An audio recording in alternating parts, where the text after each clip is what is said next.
mí me han dicho Business Angels, por menos de un por 12 no me siento con ningún emprendedor. ¿Cómo vas a meter 100.000 euros en 3 millones de euros? Y ahí es donde se caen las películas que tengan muchos emprendedores en la cabeza y donde vienes tú a ayudar. También lo veo mucho en emprendedores que hacen rondas y rondas para mejorar su producto. Al final, en algún momento hay que vender. Lo que de verdad hay que hacer es vender. Fin. Y en cambio me encuentra muchísima gente que dice, no, voy a depurar mi producto, no, voy a hacer un post de Instagram, no, ponte delante de una persona, le das tu propuesta de valor, que puede ser un simple discurso verbal, y si te pone el dinero encima de la mesa, eso es un negocio. Hola, buenas a todos. Tenemos otra oportunidad de estar aquí junto a un invitado muy especial que es Miguel Ángel López. Y nuestra idea en el día de hoy es un poco ver cómo trabaja Miguel Ángel y las cosas que hace, que son muy complementarias a las cosas que hacemos en el despacho. Como os hemos explicado muchas veces, aquí nos dedicamos a asesorar en materia de rondas de inversión y de levantamiento de capital, ya sea mixto por capital o también por financiación bancaria o financiación externa. Y muchas veces nosotros desde la parte jurídica y de la estructuración de la operación vemos que es necesario tener un componente de negocio y un componente de cómo vender ese producto, cómo levantar capital, donde muchas veces nos han solicitado a nosotros que si podemos ayudar en ese punto, pero nosotros, no somos especialistas ni nos dedicamos a ello. Conocemos a muchos fondos o a muchos business angel, pero el objetivo de convencer a alguien para que quiera invertir en tu empresa no es una función de los abogados, sino que hay otro tipo de profesionales en el mercado que ayudan a eso, que muchas veces, oye, uno puede ser muy bueno como CEO y tener esa gran capacidad de fundraising, pero oye, cuando son otro tipo de perfiles, pues siempre es bueno tener a alguien pues como Miguel Ángel, que ahora nos contará cómo se hacen ese tipo de procesos y cómo se recomienda o cómo lo hacemos. Nosotros consideramos que es una información muy buena porque siempre os decimos e intentamos deciros que hay muchos elementos de negocio o, como luego comentaremos, en inversiones de levantamiento con tokens, al ser un B2C, pues necesitas mucho marketing, es decir, no puede ir solo pensando que mi producto es muy bueno, es muy bueno, es muy bueno y la gente me tiene que tirar el dinero a la cara porque yo soy muy bueno y mi producto es muy bueno. Hay unas reglas muy básicas que todo el mundo que nos dedicamos a esto las conocemos. Son reglas básicas de negocio, empresariales, de cálculos, de rentabilidades, de ROI, de lo que sea, como ahora hablaremos. Y aquí tenemos la suerte de tener a Miguel Ángel, que se dedica específicamente a ello y nos va a encantar pues, que nos cuente un poco qué es lo que se ha encontrado, alguna anécdota y lo veremos. Y lo primero de todo es empezar porque Miguel Ángel tiene un perfil muy curioso, que en realidad es historiador, ¿no? Entre otras cosas. Y estudió historia. Tengo muchos amigos que han estudiado historia. Encima hizo el currículum típicamente académico que hay que hacer dentro de la parte de la carrera, dentro de letras, sí, con su doctorado. Y cuéntanos un poco, lo primero es cómo pasas de hacer una tesis, publicar un libro, sobre todo para conocer a Miguel Ángel. Cuéntanos un poco quién eres y dónde vienes, vale, y esa historia de cómo desde acabar la carrera de historia, supongo que coger un programa de doctorado, ¿sabes?, con formación, que sí, yo para mí es horrible, ¿sabes qué decir? Pero que hay gente que le encanta estar encerrado y estudiar y aportar, que no digo que sea inútil, mucho menos. Menos mal que tenemos historiadores que quieren estudiar cosas muy raras para que podamos tener acceso luego a ellas. Sí. Y así que cuéntanos quién eres, qué haces y dónde vienes un poquito. Vale, pues bueno, yo soy Miguel Ángel López Trujillo y ahora mismo pues profesionalmente soy coach, mentor y consultor de negocios y específicamente con 3 especialidades que son ventas y desarrollo de negocio, capital riesgo, que entiendo que es el tema que más vamos a tratar hoy, y la otra es estrategia. Entonces esa parte de estrategia me permite enlazar con el tema de ser historiador.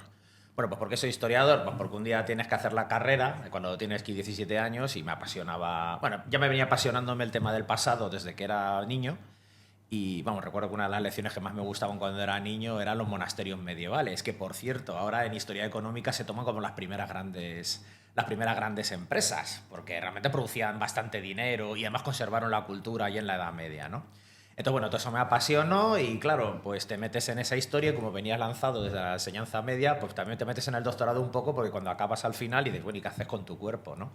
Entonces, ¿qué sucede? Pues bueno, hice lo que el cursus honorum, que decían los romanos, o la mili, podemos ser la traducción más castellana, hice lo que se esperaba de mí, que dice el alcalde de Madrid, ¿no? Y claro, llegó un momento al final de hacer pues la carrera, con tu Erasmus, tu beca predoc, tu doc, tocaba la beca postdoc y después el vacío, más el que te pillaba con 30 y tantos años, hipoteca, y decía, ¿y perdona mi vocabulario, qué cojones haces con tu vida? O sea, conozco muchos amigos que están de contrato de postdoc en postdoc, ahí como en un limbo, ¿no? Donde esperan que con 45 o 48 llegara a coger la titularidad de la plaza. Eso es. Y es complicado, ¿sabes? Eso es. Entonces llegó un momento en que yo veía cosas a mi alrededor que no me gustaban. O sea, por mucho que mi profesión me apasione en presente, llegó un momento que había cosas que no me gustaban nada. Ejemplo, una anécdota, ya que he pedido anécdotas, pues recuerdo yo tenía 30 y pocos años, estaba aquí terminando el doctorado y había un compañero mío con 40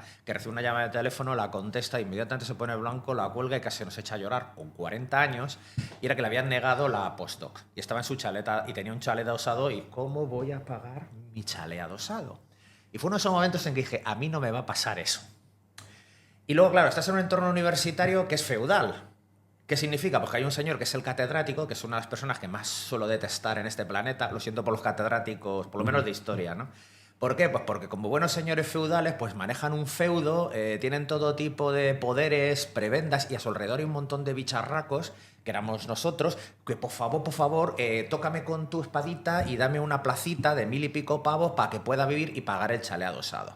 Aparte, yo le caí mal a mi catedrático, ni siquiera sé por qué, porque yo pasaba por allí y le caí fatal. Pues ser un poco directo, a lo mejor, ¿no? ¿Sabes cómo estás contando las cosas? Pues porque directamente, yo qué sé, pues porque cuando él llamaba, tocaba el pito y venían todos así firmes, yo no hacía ni puñetero caso, iba a mi puñetera bola, ¿no? Entonces, está claro que por lo que yo conozco dentro del sistema feudal universitario, dentro de los sistemas de los departamentales, sí, hay unas grandes jerarquías y o entras por el caminito o no hay sitio. O no es tu sitio. Y el plan B es apasionante, que es hacerte profesor de secundaria, que es una profesión muy noble, pero no es lo que yo quería. O sea, yo no quiero dar clases a adolescentes y estoy hablando de primeros de siglo. O sea, que ahora por visto los adolescentes son infinitamente peores. Entonces, ¿qué pasa? Bueno, pues pasó que las veía un poco canutes y decía, ¿y qué hago con mi vida? Y mira por dónde, un día, estoy de la Universidad de Alcalá, ¿no? Pues llega la gente de la Comunidad de Madrid y dicen, hablo del año 3 aproximadamente, y empiezan a hablar del tema este del emprendimiento. Y dan una conferencia ahí, voy yo, o sea, fíjate, una historiadora, esto del emprendimiento, y me entero que existe una cosa llamada el plan de negocio. Fíjate. Y dice, y claro, yo me quedo con el siguiente mensaje, coño, que puedo crear mi propio trabajo. Es decir, yo soy historiador, sabía que era muy bueno, ya tenía un libro publicado, ¿por qué no creo mi propia empresa de historiadores? Y entonces voy a la OTRI de la Universidad de Alcalá, me atiende el tipo que la llevaba en ese momento y resulta que la Comunidad de Madrid en ese momento estaba ofreciendo como una especie de medio máster en un sitio que tiene un nombre muy de primeros de siglo, que era el vivero virtual de empresas de la Comunidad de Madrid. Porque claro, en ese momento ya Internet empezaba a rular un poquito y era todo el vivero virtual, ¿no? Y era como 500 horas para enseñarnos a hacer plan de negocio, pues las típicas historias que se hacen de transferencia de conocimiento y de tecnología a la gente que viene de la academia. Entonces voy yo, llego a la otra y digo, oye, que me han dicho que 500 horas by the face y que aquí hay un servidor. Me mira con cara de asco el de la OTRI y me dice, vamos a ver, te la voy a dar porque nadie las ha pedido. Pero esto es para ingenieros, esto es para técnicos, no es para chusma. Para gente de letras, ¿sabes? Exacto. ¿No? Y como no lo había pedido ni Dios, pues me la dieron a mí. Entonces me fui a ese programa de formación de 500 horas, y 500 horas son muchas horas. Muchas horas. El famoso vivero virtual no era virtual, era un chalet en Somosaguas, allí en donde la Complutense, al lado de la Facultad de Económicas, y ahí estuve con unos compañeros, el raro era yo, que era el de letras, haciendo un plan de negocio. Y que así creé Istania Consultores Culturales, que fue mi primer proyecto, una empresa de historiadores.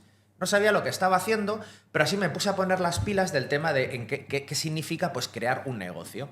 Entonces, claro, uno puede pensar, ¿y cómo pegaste el salto? Pues de una manera tan burda como decir, tengo 30 y tantos años, me acababa de juntar con mi mujer, acababa de hipotecarme, los dos éramos becarios y ya las estaba viendo. Y estoy pensando, jolín, que es que no quiero apostrarme delante del catedrático y no quiero ser profesor de secundaria. Entonces me pareció lo más normal, a lo mejor la gente piensa que es raro, lo más normal es decir, caray, pues voy a crear mi empresa y voy a vender mis servicios. ¿Y cuál era esa primera idea primitiva de que era una empresa de gestión cultural? Eso lo estudié luego. En un principio, pues vender mis servicios como investigador. Entonces, ¿qué significaba? O sea, vas a ver, investigar ahora ha cambiado bastante. Pero en aquella época, estamos hablando del año 3 y del año 4, no había tantas cosas digitalizadas como ahora. Y Madrid tiene una ventaja, y Alcalá de Henares tiene una ventaja bastante especial, que es una cosa llamada la Biblioteca Nacional. Y la Biblioteca Nacional tiene dos sedes, la de aquí y la de Alcalá de Henares. Está llena de libros en papel. Entonces, ¿qué pasa? Que ahora hay mucho más contenido digitalizado, y ahora con la IA ya ni te cuento. Pero en aquel momento había muchísimo contenido que estaba todavía en papel. Entonces, ¿qué pasa? Que dices, caray, pues más a las habilidades que tengo de investigar, más ese contenido que está ahí disponible, y luego que me di cuenta que de verdad la gente no sabe investigar, es decir, en profundidad, con rigurosidad, a nivel académico, pues dije, coño, estos servicios tienen que tener algún valor.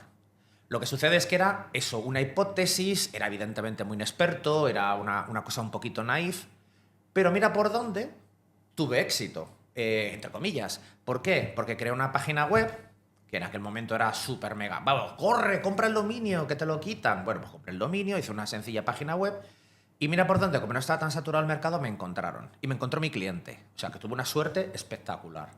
¿Quién era mi cliente? Empresas productoras de documentales.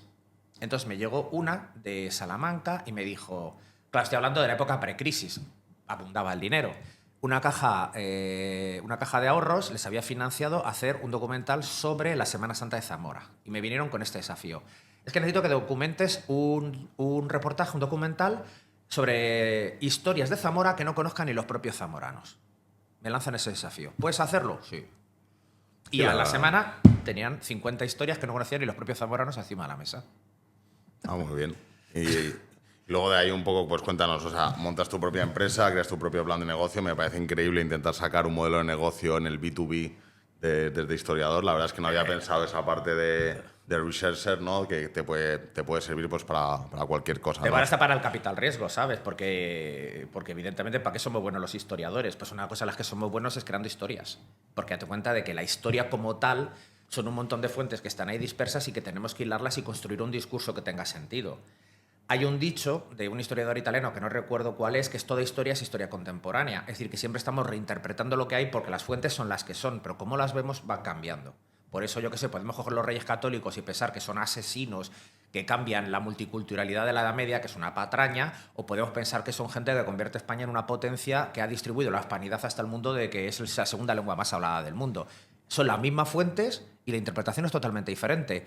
Puede predominar más de un lado, más del otro. Entonces, eso aplica a la historia y aplica también, por ejemplo, pues cuando quieres hacer un proceso de inversión. ¿Qué película cuentas para conectar emocionalmente con un inversor? Entonces, desde el momento en que creas tu empresa de asesoramiento en investigación, ¿cómo pasas a poder asesorar a terceros sobre ese conocimiento adquirido o cómo fue ese proceso? ¿Te refieres a lo que hacía de historia o ya pasando al mundo del capital? Sí, o sea, desde el momento en que entiendo que el paso que nos has contado, oye, yo tenía una situación complicada en la universidad en el sentido de no veía camino, no encajaba, monto mi empresa de asesoramiento B2B, Ajá. que es autoasesorarte dentro del curso que hiciste la Complu, Sí. y luego de ahí cómo pasa a que asesora a terceros, no tanto en investigación, sino en modelos de negocio.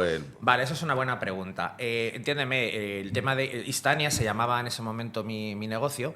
Pues traccionó, pero llegó a un determinado límite. Cuando empecé a subir precios, porque yo me vendía muy barato, por eso me contrataban, ¿no? Cuando empecé a subir precios, evidentemente empecé a entrar a llegar a un Una barrera, ¿no? A una barrera, claro.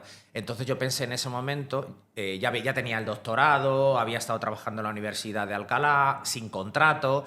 Llegó un momento en que tuve que salirme porque me hicieron un contrato, pero pagándome infinitamente menos. Vamos, que ya llegó la crisis absoluta y ya rompí con ese mundo porque me tocó muchísimo las narices, ¿no? Eso de que estar trabajando sin contrato muchos años y de repente te ponen un contrato y te hacen mileurista.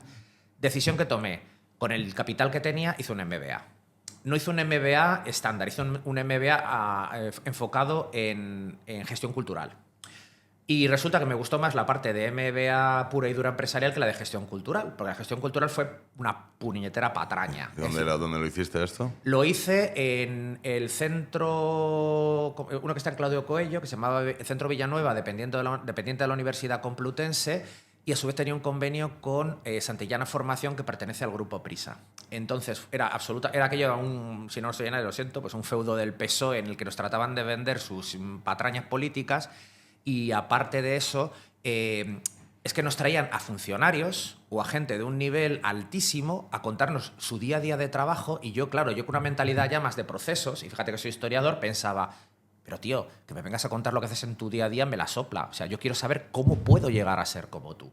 Entonces, en la parte empresarial sí me decían cómo poder construir cosas, pero que a mí me llegase un librero de Cataluña muy de izquierdas diciéndome lo maravilloso que era tener una librería de izquierdas, o que me llegase el director del Centro Dramático Nacional, un funcionario, diciéndome, jo, qué guay es dirigir el Centro Dramático Nacional, y claro, yo decía, oye, ¿cómo puedo entrar ahí? Pues siendo del PSOE, vamos, volver al sistema feudal de los catedráticos. Entonces yo dije, esto es una puñetera tomadura de pelo. Entonces, ¿qué sucedió? Yo me metí en eso, como me gustó más la parte empresarial, cuando salí del MBA lo que hice fue ya directamente romper con mi pasado y decir, joder, este conocimiento voy a aplicarlo de alguna manera. Empecé a buscar trabajo puro y duro y resulta que en ese momento la Comunidad de Madrid se inventó una cosa llamada el Campus del Emprendedor, que como cualquier administración pública empezaba a financiar la creación de puntos de información en distintos entornos para que la gente se hiciera emprendedora. También se gastó mucho dinero en autobuses que paseaban por Madrid con unos letreros inmensos, tiró el dinero en tonterías, pero el caso es que había esa posibilidad de convertirte en asesor. Vamos, yo lo solicité, me lo dieron, pertenecía al Campus del Emprendedor y me asignaron a la Universidad Rey Juan Carlos Campus de Móstoles. Y ahí tuve mi oficinita y me venían los emprendedores, tanto universitarios como externos, a decirme, oye, ayúdame a hacer un plan de negocio. Habló la época pre-Lean Startup. No existía el Business Model Canvas, no existía todo este tipo de cosas, era puro y duro plan de negocio. Claro, yo venía fresco del MBA, venía ya del curso que te he comentado antes, sabía ese tipo de cosas y bueno, me pagaban 1000 y pico pavos, tenía que irme, yo vivo en Alcalá de Henares, tenía que irme hasta Móstoles, pero bueno, el caso es que estaba bien, me relacionaba con la gente y digamos que empecé ya a coger muchísimo ritmo, porque claro, entraba uno, salía otro, entraba uno, salía otro. Y al mismo tiempo yo trataba de seguir adelante con Instania, con mi proyecto.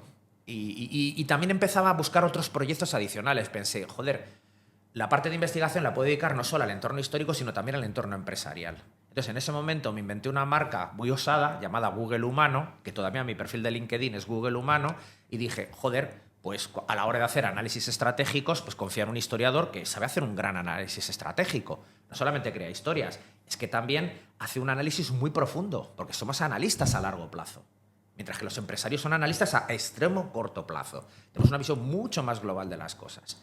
Entonces, ¿qué pasa? Con este argumento yo trataba de vender mis servicios de investigador, por ejemplo, en temas de marketing, en temas estratégicos y todo eso.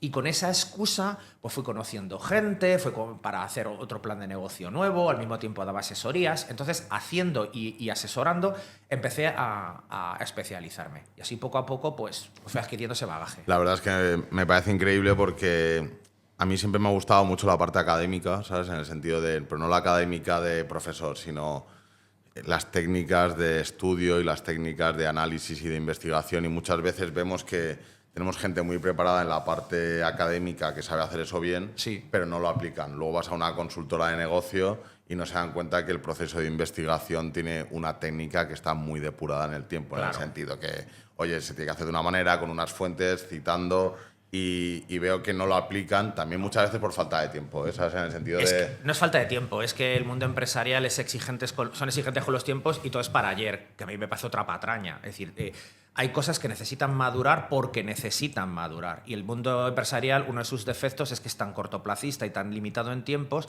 que no da tiempo a que las cosas maduren. Entonces, pues claro, normal que que luego se hagan cosas pésimamente documentadas, pésimamente argumentadas y, peor de todo, pésimamente escritas.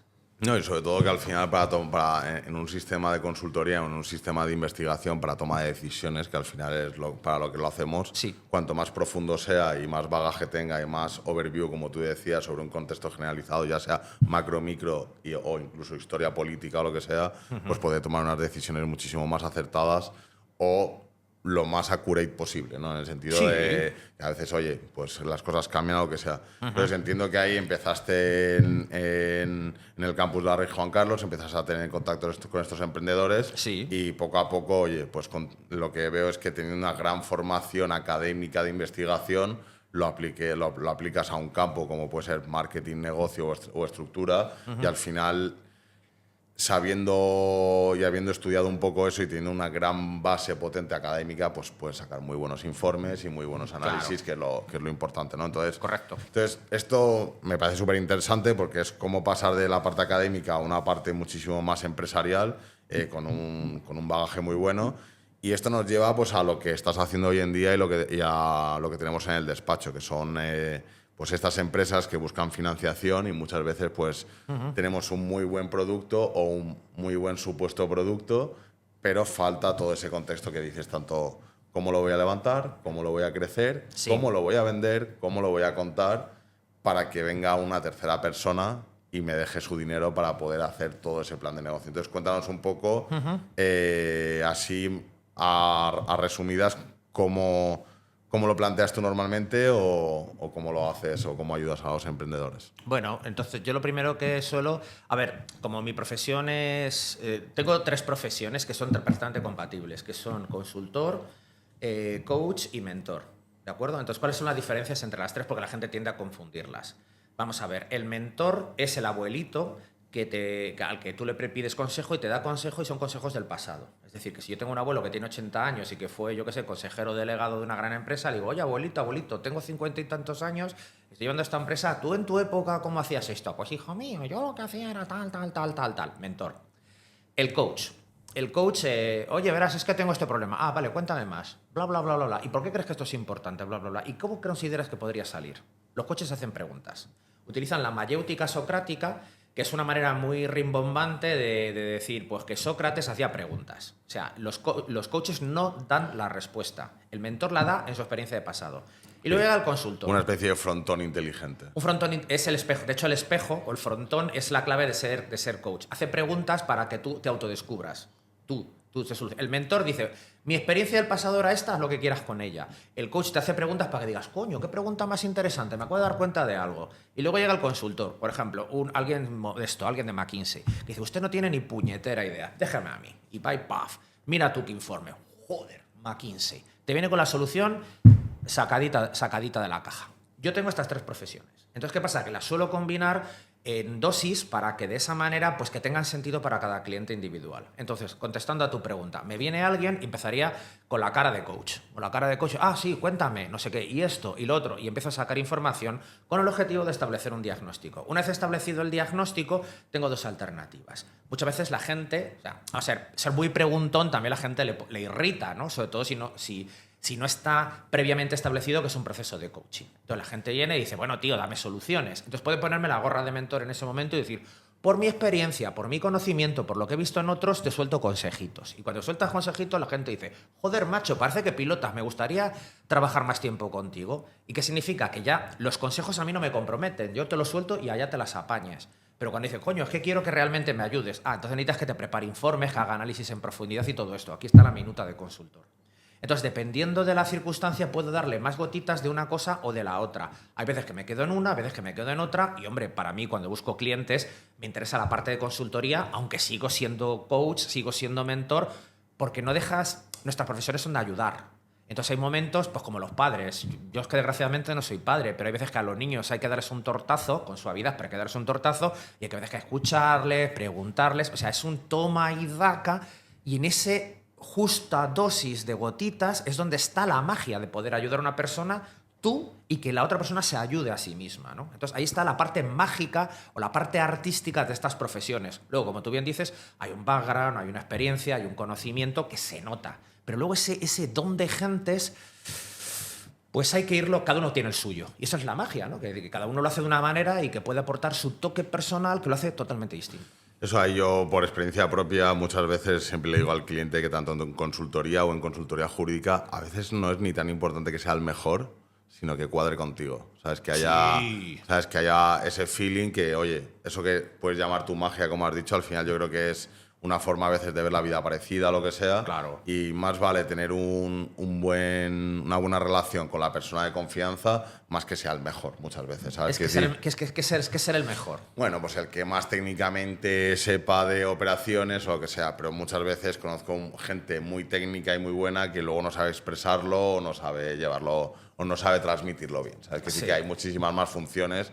Dentro de esas funciones que decías tú artísticas, para mí es esas soft skills que dicen ahora un poco de relacionarse un poco con la gente. Entonces, correcto. Cuéntanos un poco así, que yo creo que debe ser muy interesante que de esa experiencia de haber hablado con muchos emprendedores o empresas en diferentes estadios, ¿cuáles son los principales errores o problemáticas que te has encontrado muchísimo y que sueles ayudar a incidir y que crees que tiene que abordar la gente? ¿En capital riesgo en general?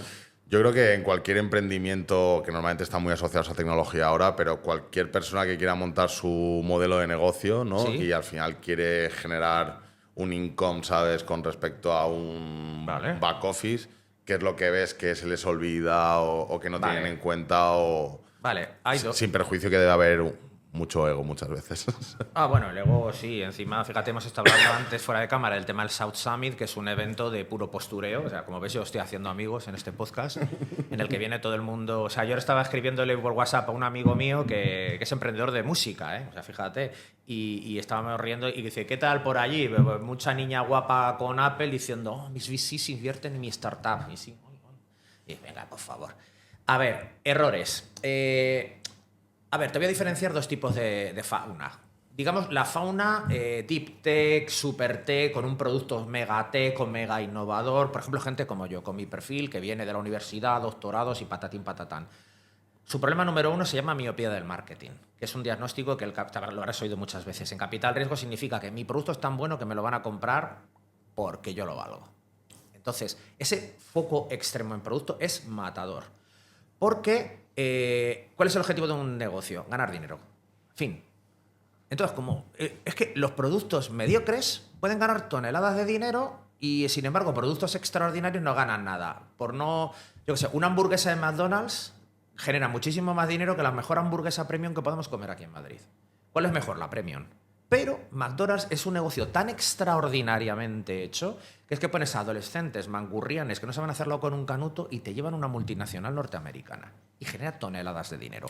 Eso sí, la hamburguesa es mediocre. Entonces, un gran producto es garantía cero. A partir de ahí surgen muchísimos problemas. Ese es para la fauna emprendedor listillo. Yo eso lo he encontrado mucho y lo he hablado con muchos clientes. ¿Tu objetivo qué es? ¿Tener un prestigio en el mercado y ser el mejor o ganar dinero? Porque para ganar dinero seguramente no tengas que ser el mejor chef, ¿no? No. Hasta tal punto que en temas de estrellas Michelin, los restaurantes de estrellas Michelin se habla mucho de que no ganan mucho dinero y muchas veces crean side restaurantes, ¿no? Porque realmente son los que generan caja. Y es el claro ejemplo de, oye, tengo un gran reconocimiento internacional de tal. Correcto. Pero genero pasta en el otro lado, ¿sabes? Hombre, vas a ver, es que hay todo en la vida, ¿sabes? Hay también, o sea, Ferran Adrià, por decir el epítome, el tipo es un creativo espectacular y claro, con su restaurante hacía sus locuras, que son necesarias las locuras, porque tenemos que es como la ciencia básica, tenemos que llevarlo a la vanguardia. Ahora, ¿de qué vive el señor Ferran Adrià y todo su equipo que cobra un pastizal y medio? Pues a lo mejor el pincho tortilla. O sea, es que es lógico, ¿sabes? Sí, pero que es algo como que la gente tiene muy asociado a ser el número uno de una profesión, es el que más dinero gana. Y tú mismo lo has dicho, la mejor hamburguesa gourmet no es la que más dinero gana, la que más dinero gana es McDonald's, pero a nivel internacional clarísimamente, ¿no? Hay otro ejemplo que me gusta mucho poner y es que ¿qué gana más dinero? ¿Los mangurrianes de First Day y todos los que están en Telecinco en la isla o los documentales de la 2? Aunque todo el mundo dice, no, sí, los documentales, ya.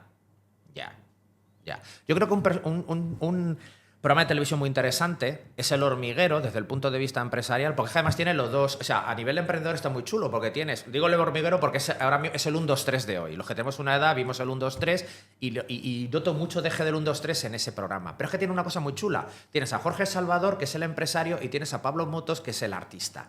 Y los cabrones están muy bien combinados y saben hacer un programa que es lo suficientemente comercial, lo suficientemente fórmula, tipo McDonald's, para que se repita una otra vez y la gente no se canse. Al contrario, ya sabe lo que va a venir. Chascarrillos como, ¿qué es lo que quiero? La tarjeta al hormiguero, igual que hasta aquí puedo leer de Mayra, que la gente de 50 años sabemos de lo que estamos hablando, ¿no? Pero tienes al empresario, que es Jorge Salvador, y tienes al artista. Y están perfectamente combinados, como puede ser un CEO y un CTO, un empresario y un técnico.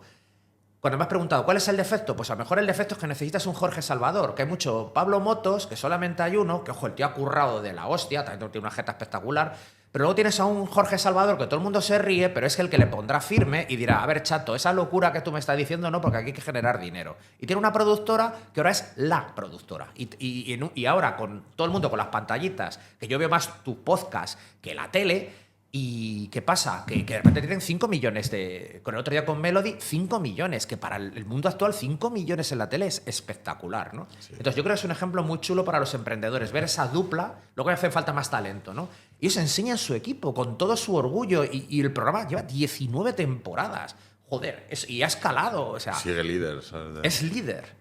Y ya te digo, y eso me has preguntado te he dicho que había dos faunas. Ese es el emprendedor, digamos, chupi guay. Luego tenemos el emprendedor aspirante. Y entonces el problema número uno, y por ejemplo hay mucha gente también, yo también puedo ser mi perfil, ¿no? Del profesional independiente que quiere estar ocupado haciendo qué, pero resulta que no va a ninguna parte. Y voy a concretar. Lo que de verdad hay que hacer es vender. Fin. Y en cambio me encuentra muchísima gente que dice, no, voy a depurar mi producto, no, voy a hacer un post de Instagram, no, voy a hacer una estrategia de no sé qué, no sé cuántas y tal, y tengo que depurar, tengo que automatizar, tengo que usar la IA no sé qué.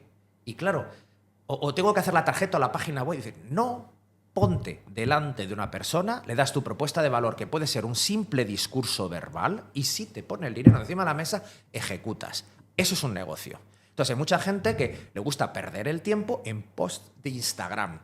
Y yo he tenido gente que me ha pedido asesoramiento y he dicho, bueno, es que tengo que hacer esto o lo otro. ¡No! De hecho, yo recuerdo mi última cliente de emprendimiento, fantástica, se llama Jenny, y desde aquí un saludo para Jenny porque es extraordinaria. Hubo un momento en que me tocó las narices y le dije, Jenny, o sea, ella estaba igual con esa historia. Ella hace consultoría e-commerce, una antigua directiva de Shopify, extraordinaria. La mujer tiene un talento de aquí a mi pueblo. Y llegó un momento en que le dije, Jenny, estás procrastinando lo inevitable, que es salir a vender. Te callas, dejas que eso madure en su cabeza y se dio cuenta. Era hacer cosas por evitar lo inevitable, que es tienes que salir a vender. Y además le dije, ¿cómo? Que dije, muy sencillo. Coges tu teléfono, ves tu agenda de contactos con los que has tenido relación y llámales. Queda con ellos y dices, oye, estoy haciendo esto, ¿cómo lo ves?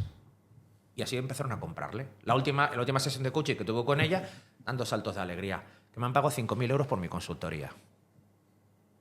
Lo que dicen las mujeres, te lo dije. En vez de ni post de Instagram ni leches, llama a la gente que ya tiene su correo, queda por videoconferencia, le enseñas tu producto y van y se lo compran. Eso es un negocio. El resto, hacer post de Instagram es South Summits. Sí, sobre todo también lo veo mucho en emprendedores que hacen rondas y rondas para mejorar su producto. Al final, en algún momento hay que vender. O sea, que decir, porque si no... O sea, esto es ingreso menos gastos y los ingresos tienen que venir. Ya. Y hay que vender.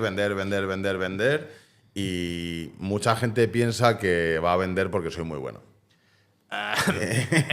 Spoiler. No, perdón, destripe, que me gusta usar el español. No. No, exacto. ¿Sabes qué decir? No. No es una posición, no es o sea, mucha gente, no, porque tengo una posición en el mercado, no sé.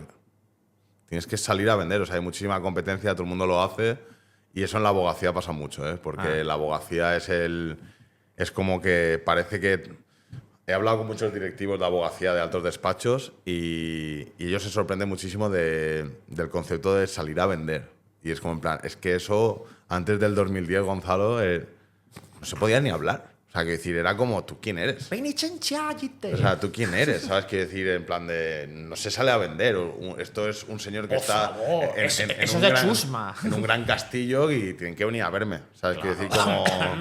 ¿Sabes? Pero bueno, supongo que hubo gente que le funcionó y ya pues no están así, ¿no? Hombre, es que es un marcote, o sea, si eres, yo qué sé, Garrigues, pues hombre, evidentemente la gente se acerca porque las marcas son muy potentes, que es una cosa que aprendí con mi socio Miguel García Cesto, desde aquí saludo, que además es mi mentor y del que he aprendido muchísimo, y él me dijo frases demoledoras, ¿no? Como, la marca lo es todo, y tiene toda la razón. Yo me llamo Elon y mi apellido Musk, y de repente me llevan las oportunidades. Me llamo Miguel y apellido López, pues uso mi segundo apellido, que es Trujillo, que suena más, pero aún así... O sea, la gente no se me aproxima, yo tengo que hablar con la gente si quiero vender. Pero aún así, no dejemos de olvidar que una marca es un proceso de venta. En donde yo o sea, quiero decir que no, es que Garrigues es Garrigues. No, perdona. Garrigues está en todos lados. ¿Sabes? Quiero decir, en el sentido, y lo ves, y ves la marca, y trabajan la marca, y han tenido diferentes nombres, y lo han acortado, y trabajan ahí muchísimo. Desde una línea muchísimo más tradicional y estética, seguramente, pero no deja de ser un proceso de dentro del proceso de venta. Sí. Y se han generado su marca, ¿no? Sí. Y trabaja la página web y conferencias y tienen la escuela y tal. Sí. Que no es solo...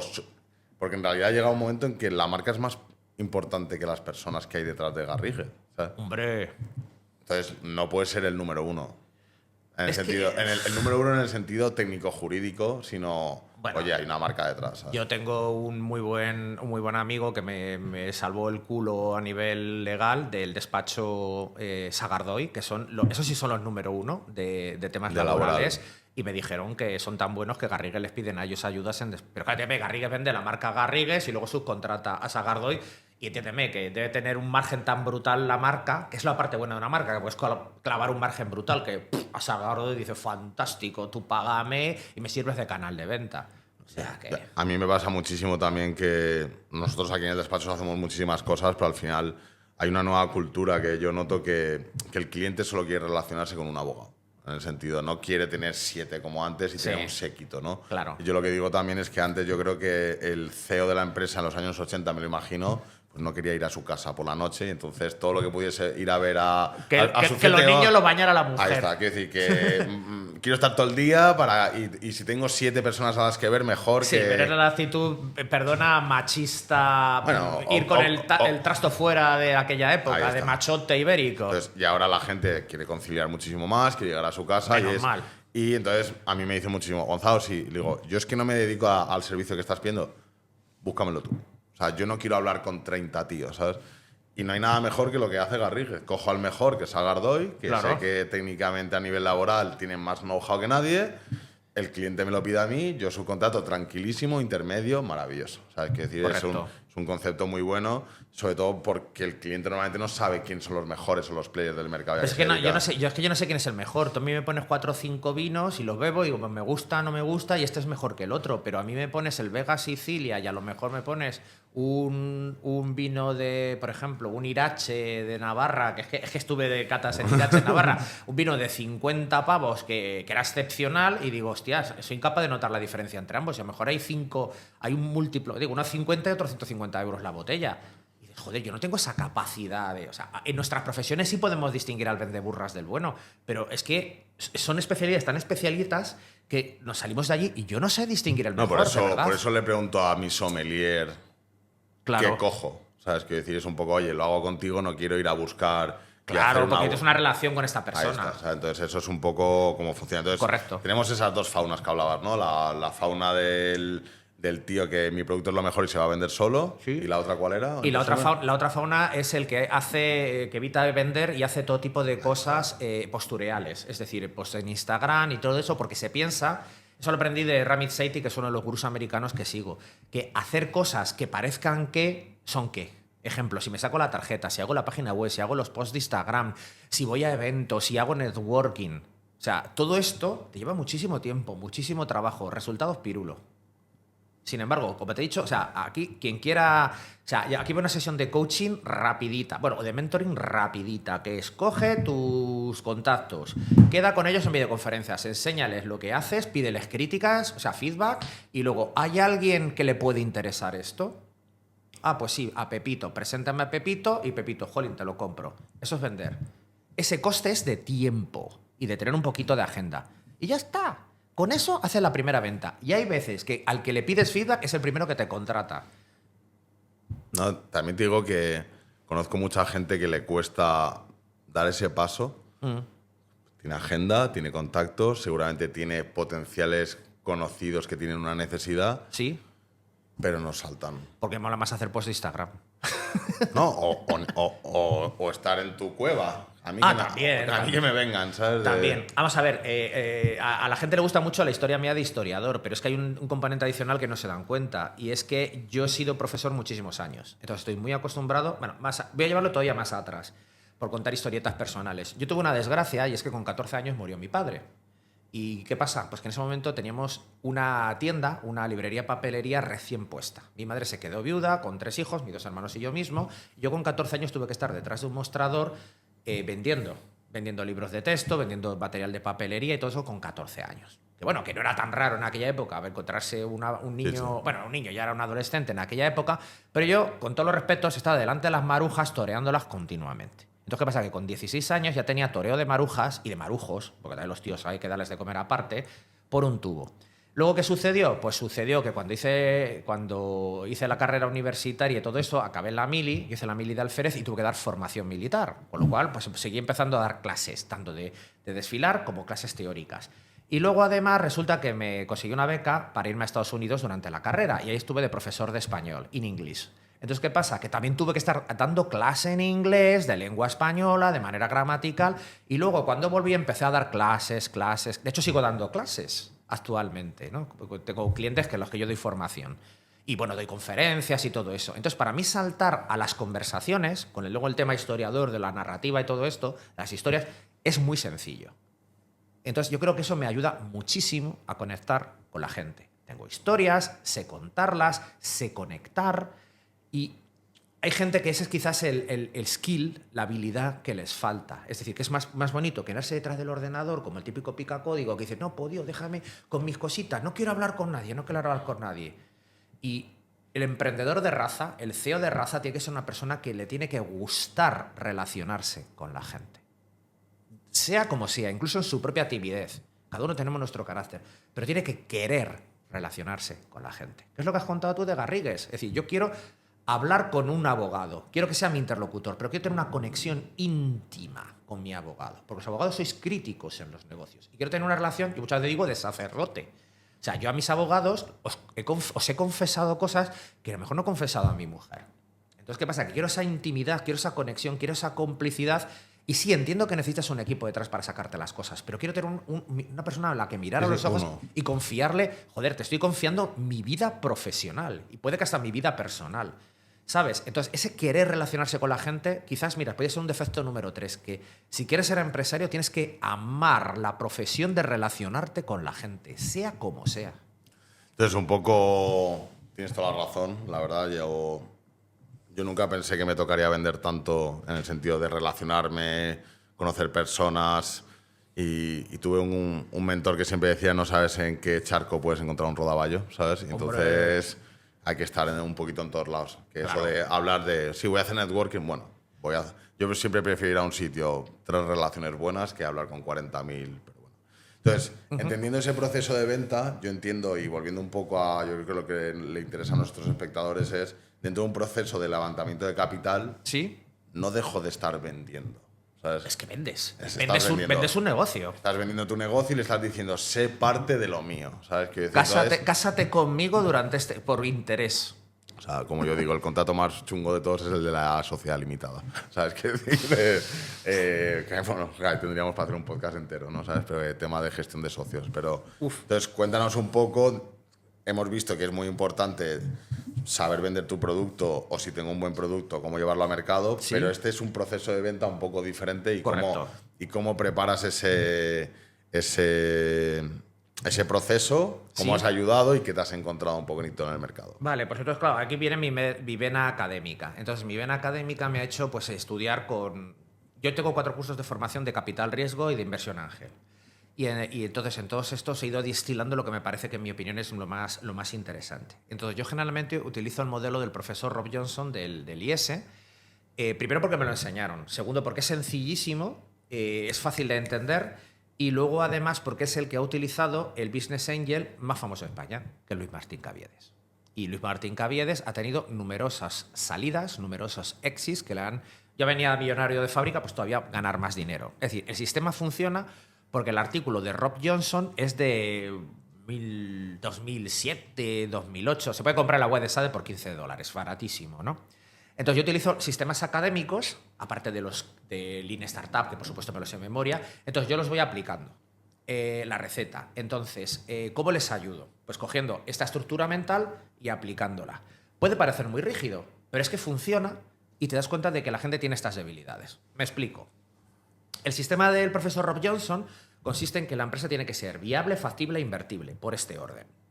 Si no eres viable, olvídate de lo demás. Si no eres viable y factible, olvídate de todos los demás. Y la parte final invertible es lo que realmente quiere el inversor. El inversor, yo muchas veces en mis presentaciones digo, uno de mis filósofos de referencia es Perogrullo. ¿Por qué Perogrullo? Porque, por ejemplo, los inversores invierten en empresas invertibles. Claro, dices esto, quedas de sabio. Y dices, bueno, ¿qué es una empresa invertible? Pues una empresa que es viable, factible e invertible. ¿Qué significa ser viable? Según el profesor Rob Johnson, primer punto, tiene que tener un mercado enorme y en crecimiento. Y tener tú una ventaja competitiva. Si no tienes esto, no eres viable. Entonces, claro, llega cualquier emprendedor y le preguntas para villas muy sencillitas. ¿Tu mercado? Bueno, pues tal. ¿Está creciendo? Está creciendo. Perfecto. ¿Tu ventaja competitiva? Pues típica. Mi tecnología. ¿Por qué? Pues argumentamelo y me lo tengo que creer o no. Hombre, yo no soy un experto, yo soy historiador, yo no sé. Algo de blockchain sé porque es un tema que me apasiona, pero a mí me vienen con un sistema de, yo qué sé, de aumentar la fertilidad de la mujer y ahí yo me pierdo. Yo tengo que confiar, pero me tienen que dar pruebas de terceros de que esto está funcionando. Si la ventaja competitiva es la tecnología, puede ser una innovación de proceso. Puede ser que mi primo sea florentino. Y si mi primo es florentino, sé que Florentino me va a comprar. O sea, ventaja competitiva. Yo utilizo mucho el símil del fútbol cuando hago mis mentorías. ¿Por qué? Porque yo soy del Atleti y entonces para mí es muy fácil decir, joder, ¿cuál es la ventaja competitiva que tienen mis dos enemigos clásicos, el Real Madrid y el Barça? Pues que tienen todo el poder político, económico y todo el poder mediático. Y no quiere decir que tengan un mejor producto. Y no es que necesariamente... Bueno, o sea, digamos que Mbappé no les ha salido especialmente bien. Quiere decir que una ventaja competitiva no tiene que ser de producto. Exactamente.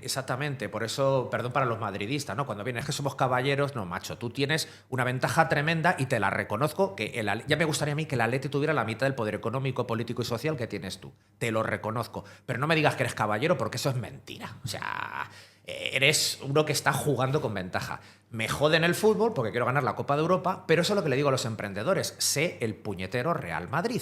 Ten algo que no lo tienen los demás. Al Atleti, cuando tenemos jugadores buenos, nos los roban. ¿Por qué? Porque los otros tienen más dinero y tienen muchas más copas y pueden prometer más copas. Tú tienes que tener esa ventaja competitiva.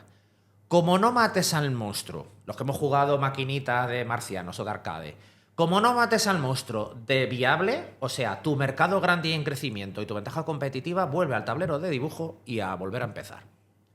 Y claro, ahí ya se caen muchísimos proyectos. Luego ya protestará la gente, llorará, pateará el área y todo lo que sea. ¿Que matan al monstruo? Entramos en la segunda parte. Factible. ¿Qué dice el profesor Rob Johnson? Un equipo factible tiene lo que tenía antes, la viabilidad, y un equipo tremendo. El equipo tremendo significa que está completo y que sabe hacer lo que promete que va a hacer.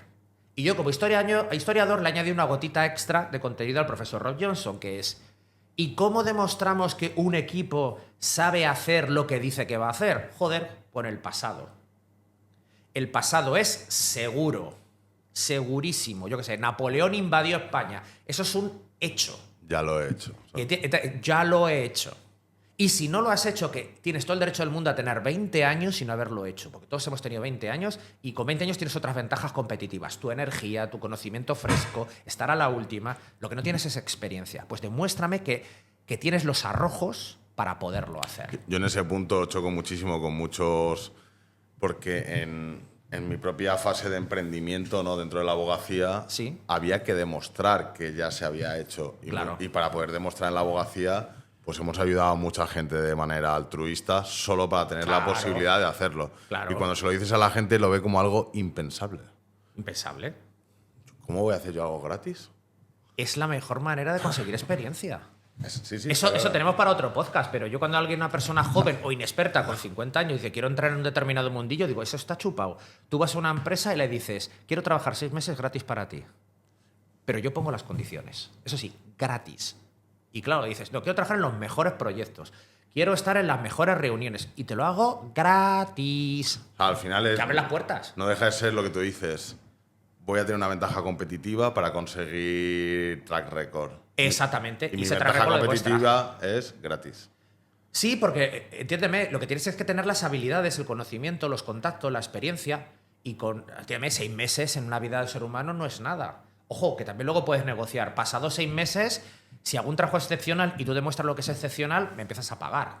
Y si no tienes para pagarme, no me importa. Dame la patada en el culo, pero necesito un testimonio tuyo, que me pongas en LinkedIn o grábame un vídeo diciendo que soy maravilloso. Y me voy a apalancar en estos testimoniales para llegar al siguiente. Y así poco a poco vas construyendo tu carrera. Sí, pero joder, 6 meses gratis lo podemos permitir absolutamente todos.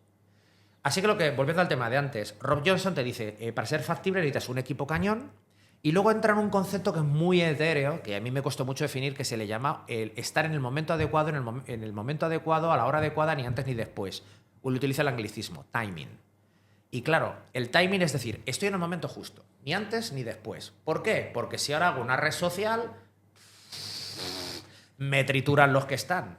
Y en cambio, si creo una computadora cuántica, pues a lo mejor soy tan temprano que no me compra ni Blas. Entonces, la IA, ¿estamos tarde o temprano? El blockchain, ¿estamos tarde o temprano? Pues en mi opinión, a la hora de hacer coaching a emprendedores y a la hora del capital riesgo, es uno de los puntos que más les cuesta demostrar, porque el emprendedor sabe mucho de su casa, pero no sabe nada de las casas ajenas. Yo lo que les aconsejo es investiga tu industria. ¿Qué es tu industria? Tu industria son las empresas que hacen lo mismo que tú o son sustitutos de lo que tú haces. Entonces yo lo que yo digo es, conoce lo que va a hacer tu competidor antes de que el propio competidor lo haga. Si tu competencia es Google, tienes que saber los pasos estratégicos que va a dar Google mejor que Google. Y si no lo tienes claro, crea escenarios. Plan B, plan C, plan D. ¿Qué pasa si Google funciona por aquí? Y yo pensaba que iba a funcionar allá. Un plan B y un plan C. Pero eso implica no conocer mi casa. Tengo que estudiar a mi competencia, estudiar a mis sustitutos. Y así, si pasa A, tengo un plan B.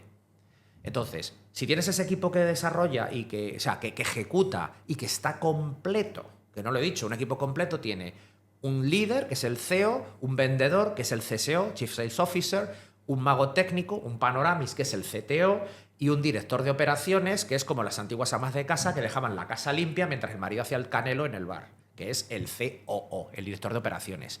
El CEO ve de 12 meses para adelante, pero el COO ve de 12 meses para hoy. El CSO, el vendedor, vende burras, vende de todo, y el CTO tiene que hacer las cosas que vende el otro, pero también le tiene que tirar las riendas para decir, no sobrevendas, que esto no existe. Entonces, es como una banda de rock and roll.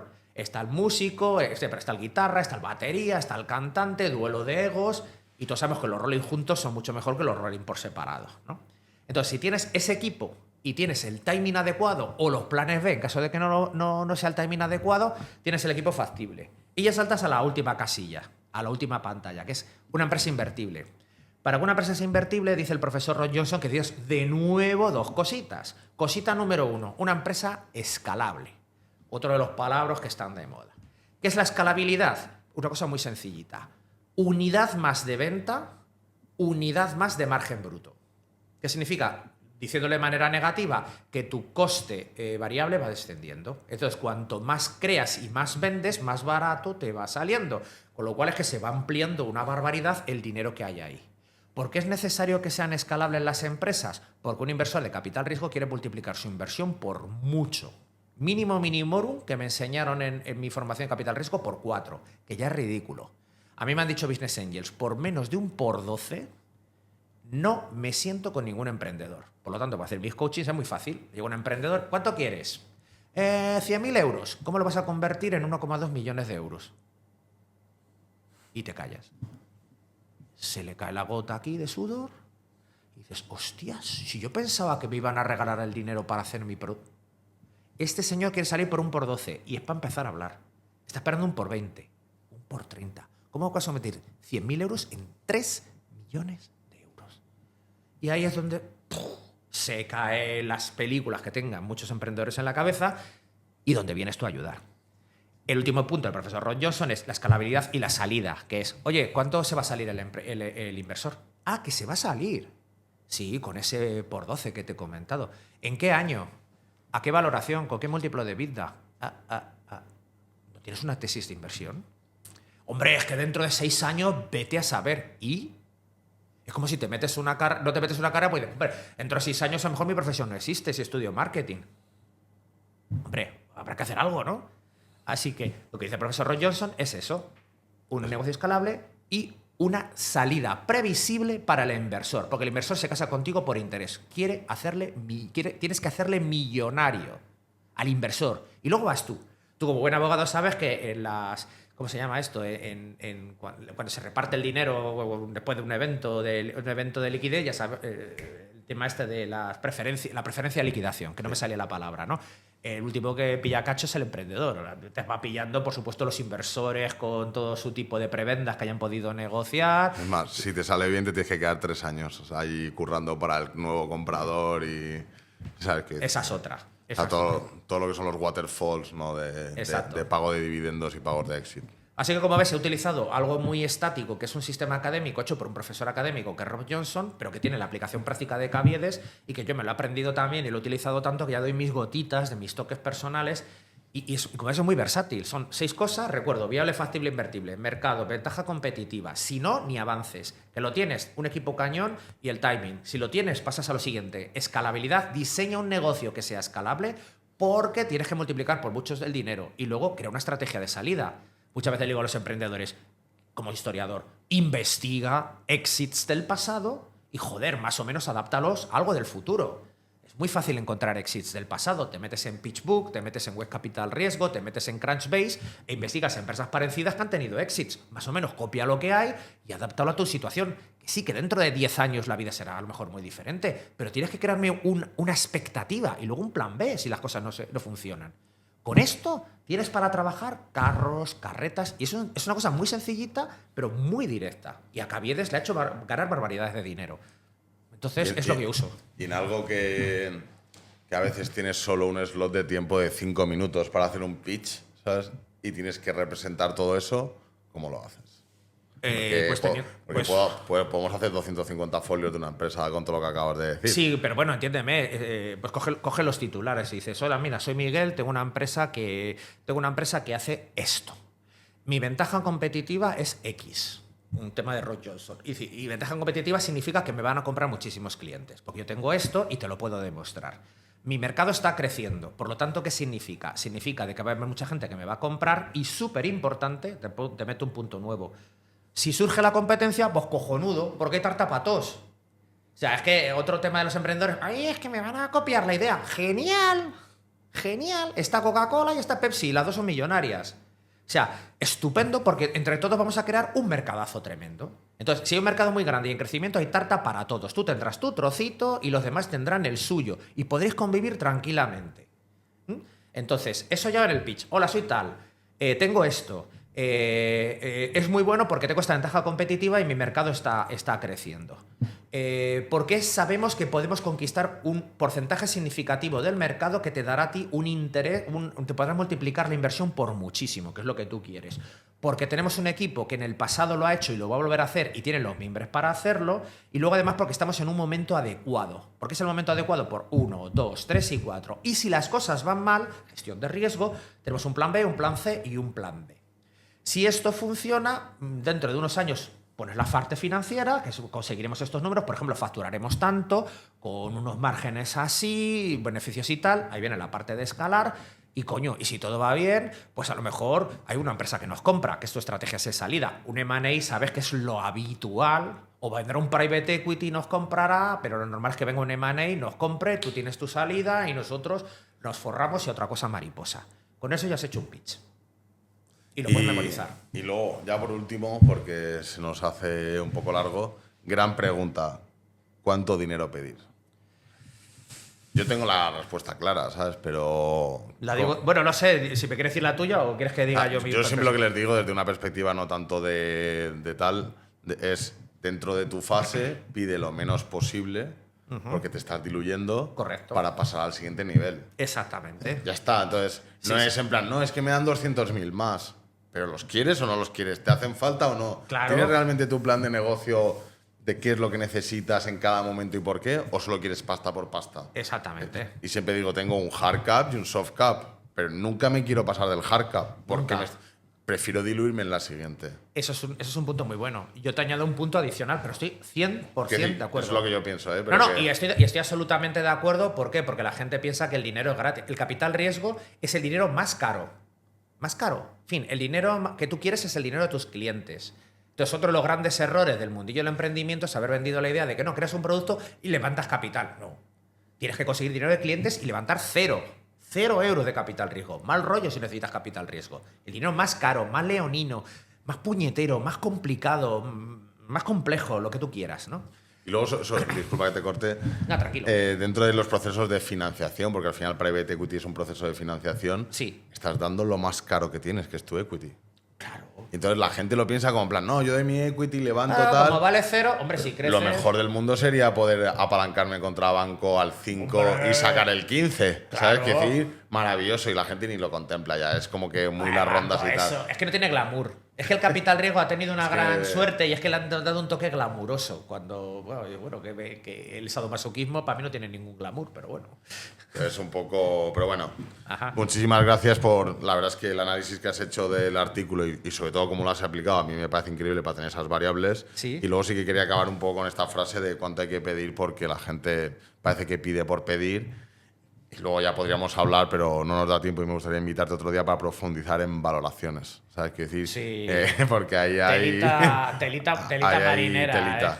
Entonces, me da pena porque...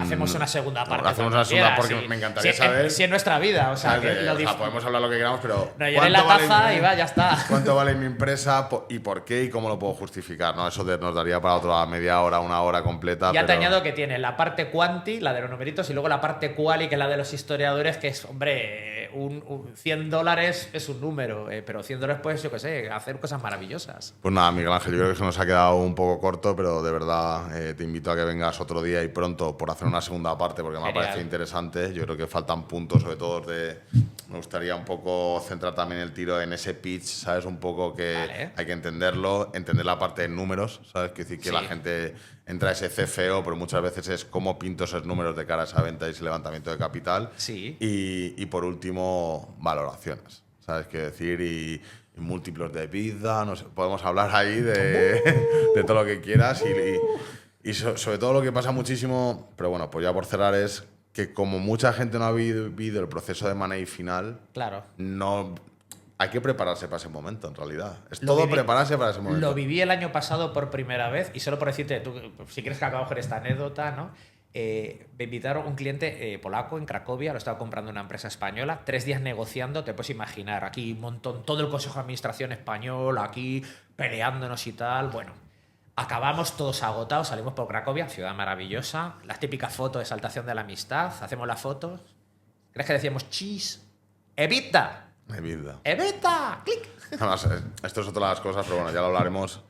Lo que más le gusta al M&A es comprar EBITDA. ¿Sabes qué decir? Compra EBITDA. Compra EBITDA, ¿sabes? Compra EBITDA. A nosotros nos estrujaron el EBITDA, nos bajaron 2 kilos el EBITDA en la negociación. El ajustado neto de no sé qué, pero bueno, que no hay nada mejor que esas compañías que también estamos en procesos con compañías de expansión por absorción, ¿no? Sí. Y no hay nada más que le guste a un private equity que meter pasta en una empresa para comprar otra con EBITDA, ¿sabes? ¡Hombre! O sea, la crezco a base de inorgánico comprando EBITDA, ¿sabes? Quiere decir que ya tengo un número que... Es el caso que viví yo. Ahí está. Inorgánico, EBITDA. Pues nada, muchas gracias, Miguel Ángel, A ti, de verdad. Gonzalo, un placer. Haremos una segunda parte pronto por cerrar el ciclo y porque no se haga muy extenso. Muchas gracias a todos y espero que os haya gustado y, como siempre, pues dejaremos los contactos de Miguel Ángel en el vídeo, en la descripción y podéis contactar con él todo lo que queráis. ¿Vale? Gracias. Bien, ¿qué te ha parecido? Pues me lo he pasado pipa. ¿Sí? Nos falta la cerveza ya.